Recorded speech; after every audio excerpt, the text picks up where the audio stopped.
अस्सलाम वालेकुम नाज़रीन, अब देखें हैं प्रोग्राम रेड जोन और मैं हूं सुहेल इकबाल भट्टी। नाज़रीन, आज बात करेंगे कि वफाकी हुकूमत ने एक माह के सरतोड़ कोशिशों के बाद बिल आखिर 26वीं आईनी तरमीम सेनेट ऑफ पाकिस्तान से मंजूर करवाने का संग मील अबूर कर लिया है। अगरचे कि यह आईनी तरमीम जो कि अदालती इस्लाहात के नाम के ऊपर की गई, आम आदमी को रिलीफ फराहम करने के नाम पर की गई, और अगर इस सारी प्रोसेस के अंदर जहाँ पर ये कोशिश की गई कि ये आईनी तरमीम अक्सरियत की बजाय इत्तेफाक़ी राय से मंजूर करवाई जा सके, जिसमें पाकिस्तान तहरीक इंसाफ को हुक्मरान इत्तेहाद तमाम तर कोशिशों के बावजूद वोट डालने पर कायल नहीं कर सका और अल्टीमेटली पाकिस्तान तहरीक इंसाफ ने सारे प्रोसेस का बायकॉट किया। अब अल्टीमेटली कौमी असम्बली से इन तरमीम की मंजूरी का अमल अब से कुछ देर बाद शुरू होगा। अगरचे के हुक्मरान इत्तेहाद ने सेनेट से इस तरमीम को मंजूर करवाने के लिए जो उनकी अक्सरियत उन्होंने शो करनी थी, उसके अंदर 5 आज़ाद सेनेटर ने कलीदी किरदार अदा किया और उसके साथ साथ एक वोट जो BNP मेंगल के एक सेनेटर थे, उनके वोट के बाद हुकूमत ने इस तरमीम को मंजूर करवाने में अपनी कामयाबी हासिल की। अगरचे कि अब ये कुछ ही देर बाद कौमी असम्बली से भी तरमीम मंजूर हो जाएंगी, लेकिन सवाल ये है कि इन 26वीं आईनी तरमीम के बाद जो एक आईनी बेंच का मामला था वो तो तश्कील हो जाएगा, लेकिन उस आईनी बेंच की सरबराही कौन करेगा, उसका क्राइटेरिया क्या होगा? क्या chief justice supreme court of Pakistan ही इस आईनी बेंच के सरबराह होंगे, या हुक्मरान इत्तेहाद का जो दरीना ख्वाब था कि जो आईनी अदालत अगर नहीं बना सके, आईनी डिवीजन नहीं बना सके, तो अगर आईनी बेंच ही बना है तो क्या जस्टिस काजी फायज ईसा को 25 अक्टूबर के बाद क्या दोबारा किसी रोल में रहने के लिए एक कुशन छोड़ा गया है? चूंकि आईनी तरमीम तो इस मामले के ऊपर बिल्कुल खामोश है, तो इसके ऊपर हम माहिर कानून से जानने की कोशिश करेंगे कि आखिर इस आईनी बेंच को हेड कौन करेगा। और उसके साथ साथ जो मुल्क में एक सियासी अदम इस्तेकाम का सिलसिला जारी था, इदारों के मबैन तसादुम का मामला था और बिलखसूस मखसूस नशिस्तों का मामला जो कि अभी तक तय नहीं हो पाया, क्या इस आईनी बेंच बनने के बाद और इस 26वीं तरमीम के बाद तमाम ये मसाइल भी हल हो पाएंगे? तो इन इशूज़ पर बात करने के लिए स्टूडियो में मेरे साथ होंगे सीनियर तज्ज़ियेकार ख्वाजा मतीन साहब, और इस पार्लियामेंट में हम मौजूद हैं GTV के सीनियर नुमाइंदा इंतज़ार हैदरी साहब। सबसे पहले उनसे जानते हैं कि इस वक्त सेनेट ऑफ पाकिस्तान से 26वीं आईनी तरमीम मंजूर होने के बाद कौमी असम्बली से इस तरमीम को मंजूर करवाने का जो अमल मुकम्मल होना है, उसके लिए क्या इंतजामात हैं? बिलखसूस हुक्मरान जमात ने अपने नंबर्स पूरे करने के लिए क्या इंतजामात किए हुए हैं? तो जरा इंतज़ार हैदरी साहब से जानते हैं। हैदरी साहब, बहुत शुक्रिया। बताइएगा, आपने सेनेट का तो सारा प्रोसेस आपने ऑब्जर्व किया, कौमी असम्बली से अब इस कितनी देर बाद यह आईनी तरमीम मंजूर कराने का प्रोसेस शुरू होगा, और वहां पर नंबर गेम्स को पूरे करने के लिए हुक्मरान इत्तेहाद की जो हिकमत अमली है वो अब तक खुलकर सामने आ चुकी है? बहुत शुक्रिया सुहेल भट्टी साहब। बिल्कुल जी, हुकूमत मुतहर्रिक है। हुकूमत जनाब उसने सेनेट में पहले अपनी 2/3 अक्सरियत साबित की है, अब वो कौमी असम्बली में भी अपनी 2/3 अक्सरियत जो है वो साबित करेगी। मैं आपको सिर्फ जल्दी से बताता चलूं कि हुक्मरान इत्तेहाद के पास इस वक्त जो जाहिरी तौर पर वोट हैं वो 220 वोट हैं, जिसमें अगर आप पीपल्स पार्टी के वोट शामिल हैं, मुस्लिम लीग नून के वोट शामिल हैं, इसमें मुस्लिम लीग ज़िया शामिल है, बाप पार्टी शामिल है, इसमें MKM उनके साथ शामिल है, और तमाम इत्तेहादी जो है इन सबको मिला के 220 वोट बनते हैं।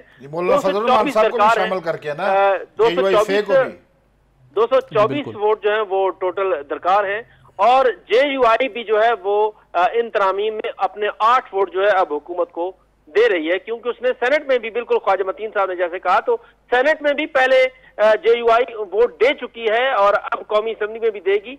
जैसे आपने कहा कि इजलास किस वक्त शुरू होगा, कुछ देर बाद जो है कौमी असम्बली का इजलास शुरू हो जाएगा। तमाम जो अहम रहनुमा हैं वो इस वक्त पहुंच चुके हैं। हैदरी साहब, ये हमें जरूर बताइए, जो इस वक्त सबका जहन में एक सवाल आ रहा है, जैसे कि पाकिस्तान तहरीक इंसाफ की तरफ से मुसलसल ये इल्ज़ाम आयद किया गया और सोशल मीडिया के ऊपर भी उन्होंने अपने ही कुछ सेनेटर्स को बुरा भला कहा, लान तान की, नाजेब अल्फाज का इस्तेमाल किया, और हैरान कुन तौर के ऊपर वो अरकान जिसमें एक फीमेल सेनेटर मौजूद थी, जिसके अंदर एक मर्द सेनेटर भी मौजूद थे, जब वोट कास्ट हुआ तो दोनों ने वहां पर ना वो मौजूद थे ना उन्होंने वोट कास्ट किया, लेकिन सोशल मीडिया के ऊपर उनकी खूब धुलाई की गई। अब इसी तरह से इल्जाम आयद किया जा रहा है कि कौमी असम्बली के अंदर भी कुछ ऐसा होने जा रहा है। आपने भी कुछ मालूमात हासिल करने की कोशिश होगी, किन अरकान के ऊपर इन्हिसार होगा? देखें, बात जहां तक है PTI के अरकान की, इल्जामात अपनी जगह पर होते हैं, लेकिन हकायक उसके बरक्स होते हैं। खुसूसन सोशल मीडिया पे आज तक जो चीजें आई हैं वो हकायक से बिल्कुल इनहराफ होता है उनका। उसकी तस्दीक नहीं हो सकती। और इस वक्त सेनेट में आपने देखा है कि 5 अरकान ने जो वोट दिए हैं वो आजाद अरकान थे, उनमें पीटीआई का कौन था। और दूसरी तरफ सिर्फ 4 अरकान जिन्होंने मुखालफत में वोट दिया, इस तरमीम के हक में मुखालफत में वोट दिया। पीटीआई के 17 अरकान हैं सेनेट में, अगर उन्होंने मुखालफत करनी थी तो वो 17 अरकान मुखालफत करते, वो एहतजाज करते। वो उस तरह से ना एहतजाज सामने आया, ना कोई ऐसी बात सामने आई, मां सिवाय चंद डिसेंडिंग नोट्स के अलावा कोई ऐसी बात जो है वो सामने नहीं आई। जहां तक कौमी असम्बली का मामला है, कौमी असम्बली में 220 अरकान इस वक्त हुकूमत के पास मौजूद है। उसे 4 अरकान चाहिए, 4 अरकान आजाद भी हो सकते हैं, जरूरी नहीं है कि वो पीटीआई के हों। दूसरी तरफ 63A वाला जो मामला था वो कौमी असम्बली में इस वक्त आजाद अरकान की वैसे तादाद है कितनी, जो कौमी असम्बली की वेबसाइट के ऊपर ऑफिशियली नोटिफाइड है कि इनकी हैसियत इंडिपेंडेंट है और कोई डिस्प्यूट नहीं है उनके ऊपर, उनकी हैसियत पर? देखें, इस तरह से अगर आजाद अरकान सिर्फ कौमी असम्बली के अगर आपको मैं बताऊं तो मैं आपको वो अभी बताता हूं कि कौमी असम्बली में जो इस वक्त जो तादाद है अरकान कौमी असम्बली की, जो इस वक्त अपडेट की हुई है कौमी असम्बली की अपनी वेबसाइट ने, तो उसके मुताबिक जो आप अगर आजाद अरकान की बात करें तो इंडिपेंडेंट अरकान जो इस वक्त मौजूद हैं वो तकरीबन 8 अरकान हैं जो मौजूद हैं। अपोजिशन साइड जिसको आप कह सकते हैं उस पर मौजूद है। अब अगर अपोजिशन साइड से ही 8 अरकान में से 4 अरकान ही आ जाते हैं तो हुकूमत के पास 2/3 अक्सरियत वहां पर शो हो जाती है और पूरी हो जाती है। तो 8 अरकान है वहां पर अपोजिशन साइड पे कि अगर वो हुकूमत के साथ मिल जाए जिनके ऊपर कोई बाइंडिंग ही नहीं है, ना उनके ऊपर ये बाइंडिंग होगी कि उन्होंने फ्लोर क्रॉसिंग की, ना उनके ऊपर ये बाइंडिंग होगी कि उन्होंने अपनी पार्टी की खिलाफ वर्जी की, वो आजाद अरकान है और आजाद अरकान किसी को भी वोट देने में इस मामले पर वो आजाद है। बिल्कुल ठीक है। ये मामला इस तरह से खत्म हो जाएगा। अभी कुछ देर बाद कौमी असम्बली का इजलास शुरू हो जाएगा। देखें, एक बड़ा वोट जो हुकूमत को मिला है वो मौलाना फजल रहमान का है। 8 वोट मौलाना फजल रहमान के पास आए हैं। अब अगर आप अपोजिशन की सिचुएशन देखें या हुकूमत की, तो मैं ये नहीं कहूंगा कि हुकूमत की कामयाबी है या अपोजिशन की नाकामी है, लेकिन एक बात यह है कि मुसलसल इस मामले पर मुशावरतें होती रही हैं और 1 महीने की मुशावरत के बाद। बिल्कुल ठीक है साहब, आपका बहुत शुक्रिया, आपका बहुत शुक्रिया। हम आपसे अपडेट लेते रहेंगे। बड़ा इंपॉर्टेंट ये है कि आपने बता दिया कि हुकूमती हिकमत अमली क्या है कौमी असम्बली के अंदर नंबर गेम पूरे करने के हवाले से। तो डेफिनेटली होमवर्क कंप्लीट है और लग यही रहा है कि आसानी के साथ हुकूमत कौमी असम्बली से भी ये आईनी तरमीम मंजूर करवा लेगी। और बिलखुसूस जिन अरकान के गुम होने का, लापता होने का, अगवा किए जाने के इल्ज़ामात थे, उन इल्ज़ामात की तरदीद की गई है, तरदीद होगी अमली तौर के ऊपर और हुकूमत अपनी स्ट्रेटजी के तहत यहाँ से भी इस तरमीम को मंजूर करवा लेगी। खैर साहब, हम अगरचे के प्रोग्राम के अंदर डिस्कस करते रहे कि कैसे हो गया, मौलाना फजल रहमान साथ देंगे, ये हमने मुसलसल कहते रहे, इसके ऊपर भी हम बात करेंगे। अभी हमें ज्वाइन कर रहे हैं माहिर कानून भी हैं, सीनियर तज्ज़ीकार हैं आसिफ महमूद साहब। आसिफ साहब, आपका बहुत शुक्रिया। सर, मैं आपसे जानना चाहूँगा, ये जो आइनी पैकेज है ये मुल्की तरीक़े का यूनिक पैकेज है जो कि इंसाफ की फराहमी के लिए, निज़ाम को बेहतर बनाने के लिए अदालती इस्लाहात के नाम के ऊपर किया गया है, जो अब तक 22 तरमीम हुई हैं, जो सेनेट ऑफ पाकिस्तान से मंजूर हो चुकी हैं और अब से कुछ देर बाद कौमी असम्बली से भी मंजूर होने जा रही हैं। आपकी नज़र में जो एक दरीना मुतालबा था निज़ाम इंसाफ को बेहतर करने का, आम आदमी को इंसाफ देने का, सुप्रीम कोर्ट से केसेस की जो पेंडेंसी को ख़त्म करने का, उसके अंदर ये तरमीम किस हद तक आपको मावन साबित होती हुई दिखाई दे रही हैं? बहुत शुक्रिया साहब, आपका बहुत शुक्रिया। देखिए, इंसाफ के उसूल में तो ये मेरा ख्याल है कि कोई इतनी खास मुआविन साबित नहीं होगी। ये असल में तो जुडिशियल एक्टिविज्म को काउंटर किया गया है, जुडिशियल एक्टिविज्म का जवाब दिया है पार्लियामेंट ने, और इससे सिर्फ ये होगा कि चीजें अपनी तरतीब में आ जाएंगी। आपके सामने है कि अदलिया कुछ अरसे से अदलिया का जो एक्टिविज्म था वो बहुत तकलीफदेह हो चुका था बहुत सारे मामलों में। तो मेरा ख्याल है कि पार्लियामेंट ने उसको काउंटर किया है कि बहुत सारी चीजें माजी में आपके सामने हैं, यानी अदालत कभी चाहती है तो हम मुस्तकबिल में हम कह सकते हैं कि किसी फर्द वाहिद की ख्वाहिश के ऊपर, किसी इदारे की ख्वाहिश के ऊपर, किसी मुंतखब वज़ीर आज़म को इस अदालत के जरिए से उसको जबरी तौर पर कोई रास्ता निकाल के घर नहीं भेजा जाएगा। नहीं, इसमें फर्द वाहिद वाली तो बात ही कोई नहीं। उन्होंने बता दिया है कि 65 मैक्सिमम एज है। अब 65 को जिस फर्द वाहिद की तरफ इशारा किया जा रहा है वो तो 65 पे घर जाएंगे ना, वो तो अब आ नहीं सकते। वो तो नहीं, मैं माजी की बात कर रहा था। नहीं सर, मैं माजी की बात कर रहा था कि माजी के अंदर कोई तगड़ी शख्सियत बाइख्तियार अहले इख्तियार अहले इख्तियार में से कोई एक शख्सियत चाहती थी कि अब ये प्राइम मिनिस्टर बहुत हो गया, इसको घर भेजना है, तो सुप्रीम कोर्ट के जरिए से रास्ता निकाल के नवाज शरीफ साहब को भी घर भेजा गया, यूसुफ रज़ा गिलानी साहब को भी घर भेजा गया। ऐसा मुस्तकबिल में नहीं होगा? मैं अर्ज करूं कि ये तो पाकिस्तान की तारीख है, उसमें तो कोई बयान करने की हाजत नहीं है। इनके फैसले से वज़ीर आज़म फांसी चढ़े, इनके फैसले से आइन रीराइट हुए, इन्होंने डिक्टेटरों को अलाउ किया कि आप 3 साल आइन में तरमीम करते रहो। आपके सामने है सारा कुछ। मुझे ये लगता है सुहेल साहब के पूरे पाकिस्तान का मुआशी और सियासी इस्तेकाम ये होस्टेज हो गया था जुडिशियल एक्टिविज्म के सामने। ठीक, मैं उसकी बहुत तशरीह में नहीं जाना चाह रहा। जाहिर है तो अदालत के कानून के ऊपर तो कोई रिफॉर्म्स नहीं आई, वो तो अभी तक वैसे का वैसा है कम वक्त। तो ये अदालती एक्टिविज्म बहुत सारी चीजों में खराबी को जन्म दे रहा था, उसे काउंटर किया गया। और ये मेरा ख्याल है कि हो सकता है कि पार्लियामेंट ज्यादा तगड़ी हो जाए, हमें महसूस हो कि बैलेंस इधर ज्यादा हो गया, तो आगे चल के फिर शायद इन्हें कोई और तरमीम भी करनी पड़े, क्योंकि जो आईनी अदालत इन्होंने आईनी बेंच बनाया है जी, उसके फॉर्मेशन में बहुत सारे अबहाम हैं। लगता है कि हो सकता है कि चीफ जस्टिस कल को उसमें मुअत्तल बन के रह जाए और फिर आप और हम महसूस कर रहे हो कि जुडिशियल एक्टिविज्म की बला से निजात हासिल करते करते एक नई बला गले पड़ गई। सर, हमने भी बड़ा इस आईनी तरमीम के मसवदे को पढ़ने की कोशिश की। इस आईनी बेंच की सरबराही कौन करेगा, क्या तरीक़ेकार होगा, ये आईनी तरमीम बिल्कुल खामोश है। मौलाना फजल रहमान साहब के साथ इत्तफाक़ी राय से सब कुछ आया है। तो ये क्या मामला है कि मतलब आप जैसे माहिर कानून को भी इन तरमीम को पढ़ने के बाद ये क्लैरिटी नहीं हो पा रही कि इस आईनी बेंच की सरबराही कौन करेगा? साहब, दो चीजें हैं। असल में तो पार्लियामान ने बाकायदा आईनी अदालत बना दी है, नाम उसका आईनी बेंच रखा है। ठीक, यानी आईनी अदालत में बहुत सारी परेशानियां थी, एक चीफ जस्टिस होता, बहुत सारे इतराजात उठते।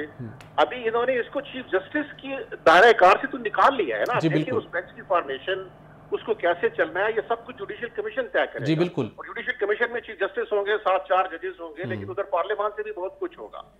तो मुझे ये बताइए कि जब हुकूमत का कोई आईनी मसला पैदा होगा और वो इस आईनी बेंच के सामने जाएगा, तो उस बेंच की फॉर्मेशन अगर पार्लियामान के अपने लोग बैठ के सेनेटर और एमएनए कर रहे होंगे तो ठीक है, आपने चीफ जस्टिस के गैर जरूरी इख्तियारात को तो कम किया, लेकिन कहीं ऐसा तो नहीं कि आप तवाजुन गैर जरूरी तौर पर अपनी तरफ लेकर आ गए। बिल्कुल ठीक, बड़ा ये वैलिड आपका पॉइंट है। साथ हमें ये ज़रूर बताइएगा कि इस एक बड़ा मामला जो कि सुप्रीम कोर्ट ऑफ पाकिस्तान में पेंडिंग आ रहा है, जिसके ऊपर हुकूमत ने ये इल्ज़ाम आयद किया था कि मखसूस नशिस्तों के मामले में कि आइन को री राइट किया गया है, और अगरचे के 2 मरतबा 8 रुकनी बेंच ने उसके ऊपर वजाहत दी जा चुकी, लेकिन फिर भी इलेक्शन कमीशन ऑफ पाकिस्तान और हुक्मरान इत्तेहाद मुंतजिर है कि सुप्रीम कोर्ट ऑफ पाकिस्तान में CMA एक मौजूद है, उसके ऊपर एक उसका फैसला होना चाहिए। आईनी तरमीम के बाद जो मखसूस नशिस्तों का मामला है जो कि इंप्लीमेंट नहीं हो सका, इलेक्शन कमीशन उसको इंप्लीमेंट करने को तैयार नहीं है, हुकूमत ने उसका रास्ता रोकने के लिए इलेक्शन एक्ट में तरमीम कर ली, उसकी फेट अब कैसे डिसाइड होगी? क्या सुप्रीम कोर्ट उसको तो अब नहीं देख सकेगी, या नया जो आईनी बेंच बनेगा उसके अंदर जाके वो मामला अल्टीमेटली तय होगा? उसको आप किस निगाह से हल होता हुआ देखते हैं? देखिए, आईनी मामला तो अब आईनी बेंच के पास ही जाएंगे ना, इधर तो नहीं रहेंगे। और ये जो आपने वजाहतों की बात की है, ये वजाहतें आइन में बिल्कुल अजनबी हैं। ये वजाहतें किस जुरिस्डिक्शन के तहत हुई हैं? मेरा ख्याल है कि इसके ऊपर चीफ जस्टिस साहब कोई नोट या कोई तंबीही लेटर जारी करेंगे, क्योंकि उन्होंने लास्ट टाइम भी किया था। अगर अभी नहीं हुआ तो इम्कान है कि सुबह तक जारी हो जाएगा, क्योंकि जजेस सारे एक शहर में मौजूद नहीं होते, कास्ट लिस्ट नहीं आती। ये वजाहतें कल प्रेस कॉन्फ्रेंस का शक्ल इख्तियार कर जाएं। तो ये जो अबहाम है, देखिए, अगरचे आपने कह दिया कि ये मामला कॉन्स्टिट्यूशनल कोर्ट में जाएंगे, लेकिन इसमें जिस तरह सूबों और विफाक में कंकरेंट लिस्ट के तयन में अवाम पैदा हुआ था, यहाँ हो सकता है कि मसला पैदा हो जाए कि कौन सा केस आईनी बेंच के पास जाएगा, या हो सकता है यही जिसका आप जिक्र कर रहे हैं यही टेस्ट केस बन जाए सबसे पहले। ये आईनी बेंच में जाएगा या ये सुप्रीम कोर्ट में रहेगा। अब आईनी bench for all practical purposes supreme court का हिस्सा है और चीफ जस्टिस के मातहत है, भले आपने जुडिशियल कमीशन बनाया हो। अब इसकी तशरीह करते हुए अगर चीफ जस्टिस ऑफ पाकिस्तान कोई बेंच बनाकर इसकी तशरीह ये कर देते हैं कि नहीं, ये मामला हमारे पास रहेंगे या वो उधर रहेंगे या हम इसको देखेंगे, तो ये अभी देखना है आगे चलकर के क्या होता है। अदालत की जो दाखिली खुद मुख्तारी है उसके नाम पर चीफ जस्टिस साहब अभी अपनी पावर्स एक्सरसाइज कर सकते हैं। अच्छा। इस तरमीम का मतलब ये नहीं है कि चीफ जस्टिस बिल्कुल उसमें मुअत्तल हो गया, नाकारा आदमी हो गया।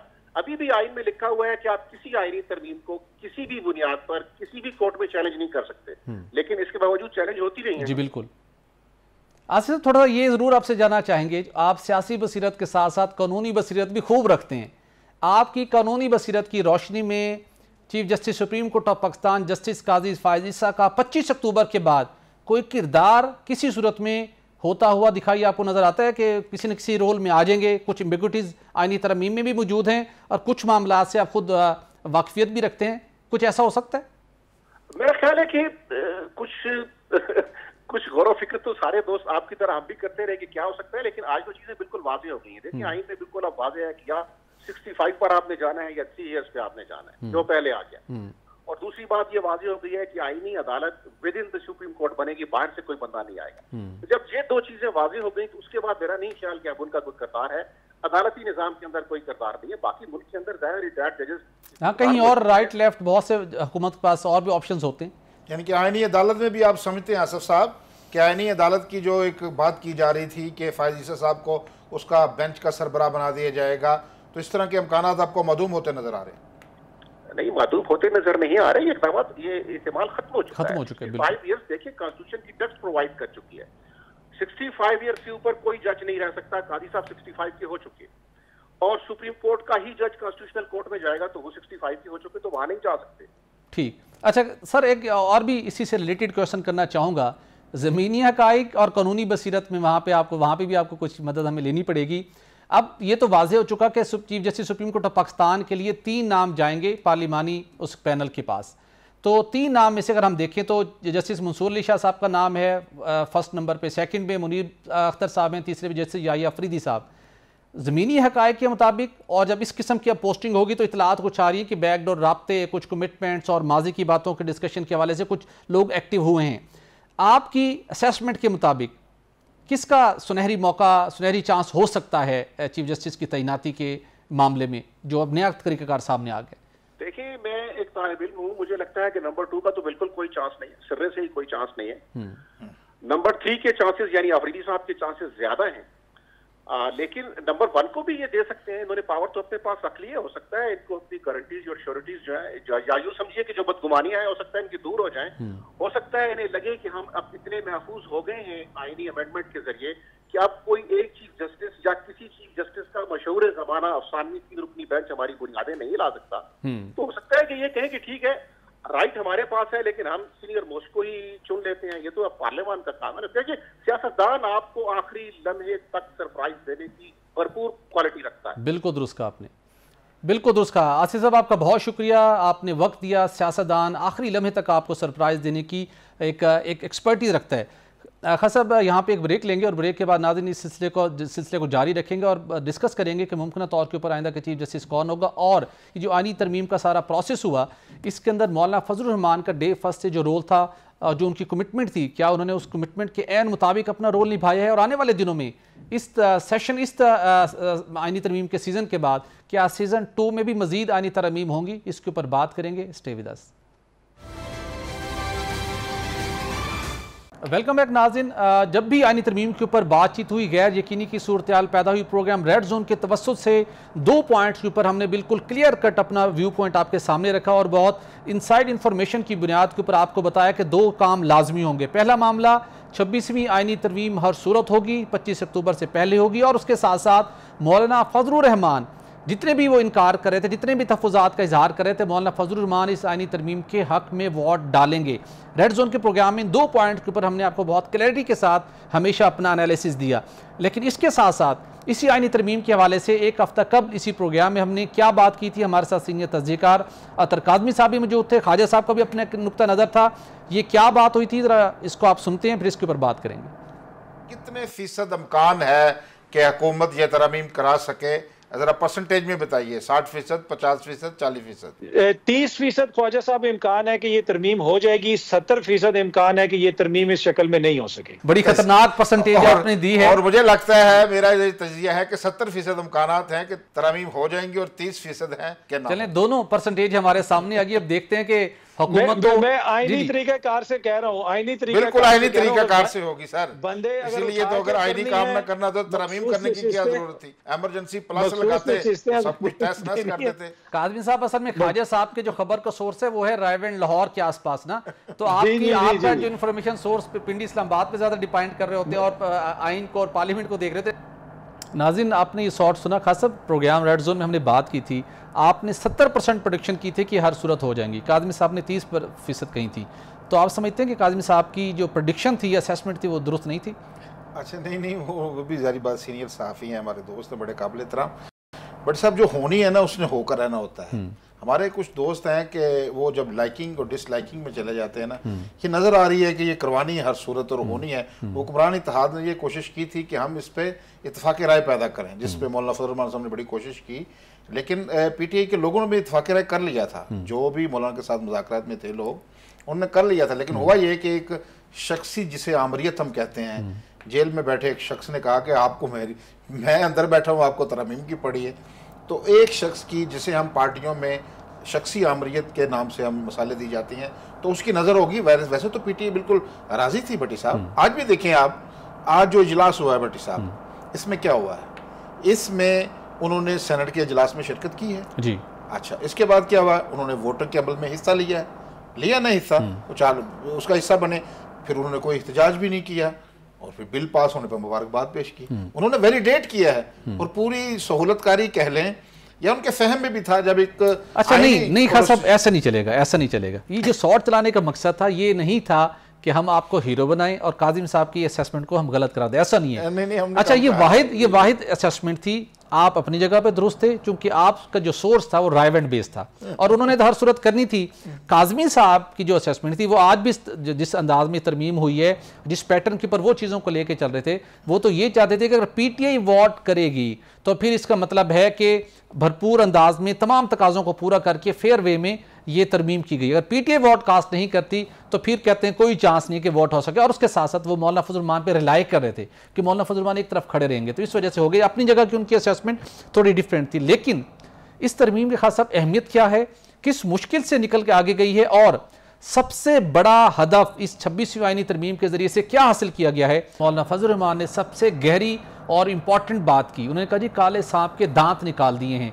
आखिर ये कौन, ये काले सांप था, किसकी तरफ उनका इशारा था? और बिलखसूस अब 26वीं आईनी तरमीम के बाद जो पार्लियामान की बालादस्ती थी उसको इंश्योर कर लिया गया। उसके साथ साथ जो हुकूमती गवर्नेंस की राह में अदलिया माजी के अंदर रखना डालती थी, रुकावटें डालती रही, मुंतखब वज़ीर आज़म को कुछ शख्सियात की ख्वाहिश के ऊपर उनको घर भेजा जाता रहा, जिसके नतीजे में पाकिस्तान का जमहूरी अमल डिरेल हुआ, जिसके नतीजे में अमरीत परवान चढ़ती रही, जिसके नतीजे में पाकिस्तान की अवाम ने नाकाबिल तलाफ़ी मुआशी समाजी नुकसान का सामना किया। अब इसका रास्ता रोकने के लिए 26वीं आईनी तरमीम की गई है, जो अब से कुछ देर बाद सेनेट से तो पास हो चुकी है, अब से कुछ देर बाद कौमी असम्बली से भी मंजूर हो जाएगी। और उसके बाद वो जो दरीना ख्वाब था, जिसके कायदे आज़म ने भी एक आईनी अदालत की बात की थी ताकि आईनी मामला बेहतर अंदाज में चल सकें, उसके साथ साथ मिसाक जमहूरियत का हिस्सा था, उसके अब इम्प्लीमेंटेशन में कुछ ही टाइम बाकी रह गया है, बिलखसूस जब कौमी असम्बली से भी इन तरमीम को मंजूर करवा लीजिएगा। खास साहब, आपसे जानना चाहूँगा, जितने अरकान पार्लियामेंट की और सेनेटर्स की आपने बात सुनी,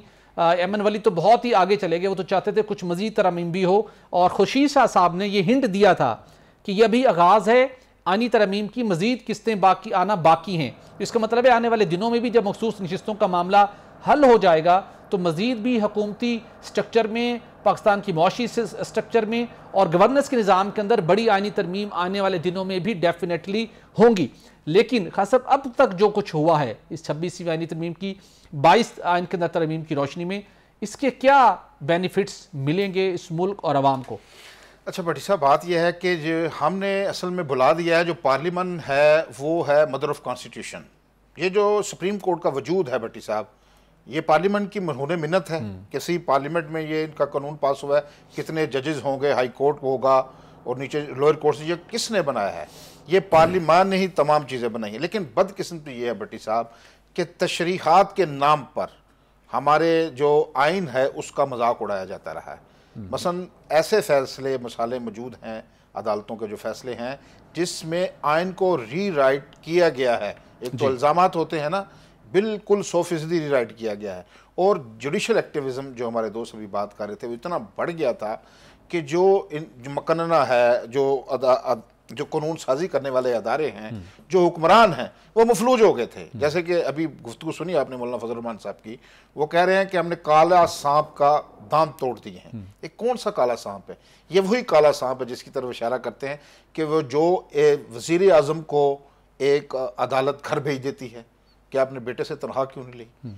ये एक अदालतें जिन्होंने अभी आज अदालतें कह रही हैं कि हमने एक साबिक वज़ीर आज़म को फांसी के तख्ते पर चढ़ा दिया, और आज कह रहे हैं कि उस वक्त का फैसला ठीक नहीं है। ये वो काला नाग है जिसके मौलाना फजल रहमान साहब जिसकी तरफ इशारा कर रहे हैं, जिनके दांत तोड़े गए। अब भट्टी साहब मैं आपको बताऊं, ये जो अभी जो आपने एक बात की थी, ये जो पार्लिमान की जो बालादस्ती जो कहीं नीचे दफन हो गई थी, जिसको अदालती फैसलों ने अपना रूलर चलाकर उसको तहस नहस कर दिया था, इस 26वीं आईनी तरमीम के नतीजे में वो पार्लियामान की जो बालादस्ती है वो रिस्टोर हुई है। मैं आपको बताता हूँ कैसे हुई है जी। अच्छा, आर्मी चीफ जो है भट्टी साहब, उसके लिए भी पैनल जाता है वजीर आजम के पास जी, ठीक है। अदलिया ने कुछ वक्त कम है, सिस्टम जो बनाया उसमें उन्होंने खुद ही सीनियर मोस्ट जो जज होगा वो चीफ जस्टिस लगा दिया गया। अब ये 3 जो होगा पैनल होगा, ये किसी पार्लियामानी कमेटी में जाएगा, वहां जाएगा, फिर सदर और वजीर आजम के पास जाएगा। आपने देखा अब ये जो फैसला होगा, और उसमें जो सबसे अहम बात है कि ये जो पार्लियामानी कमेटी बनाई गई है भट्टी साहब, देखें दुनिया भर में पार्लियामानी कमेटियां जजुकत करती हैं, इसमें तमाम जो पार्लियामानी पार्टियां हैं उसको मुतनासिब नुमाइंदगी दे दी गई है। अब हमारे यहाँ क्या हो रहा था, मसलन तमाम अदालतें, ये जो आईनी बेंच बना जिस पर इतराज किए जा रहे हैं सबसे बढ़कर, अब ये जो अवामी केसेस हैं वो साल से नीचे लगे रहते हैं। अब ये होगा कि आईनी बेंच जो होगा वो आईनी मामला देखेगा, और आमतुन्नास जो आम लोगों के केस हैं वो जल्दी निपटाने भी चाहिए। अब ये कानून बन गया है, ये तवक्को की जरिए ये लोग कह रहे हैं कि इससे अवाम को फायदा नहीं होगा, वो बिल्कुल गलत तशरीह कर रहे हैं। बिल्कुल आम आदमी को फायदा होगा, आम आदमी को बड़ा फायदा होगा। नाज़रीन, कौमी असम्बली से कुछ देर बाद 26वीं आईनी तरमीम मंजूर हो जाएगी, लेकिन इस तरमीम के फौरन बाद अगले 3-4 दिनों में सबसे अहम जो मरला है वो chief justice supreme court of Pakistan की तैनाती का मामला है। हमने भी इस नए तरीक़ेकार के मुताबिक जानने की कोशिश की कि मुमकिन तौर के ऊपर नए chief justice supreme court of Pakistan कौन हो सकते हैं। इस वक्त जो जस्टिस काजी फैसल के बाद सीनियर जज हैं जस्टिस मंसूर अली शाह, पीटीए के हमारे नादान दोस्तों ने उनके मुतल्लिक पोस्ट करके बयानात देके उनको ऐसा मुतनाज़ा शख्सियत बना दी जिसकी वजह से बहुत से सवालात उठे, लेकिन माजी के अंदर बहुत शानदार खिदमात सर अंजाम दी। आइन व कानून की बालादस्ती और आवाम को इंसाफ फराहम करने के हवाले से मुनीब अख्तर साहब का नाम भी शामिल है, जस्टिस याहिया अफरीदी का नाम भी शामिल है।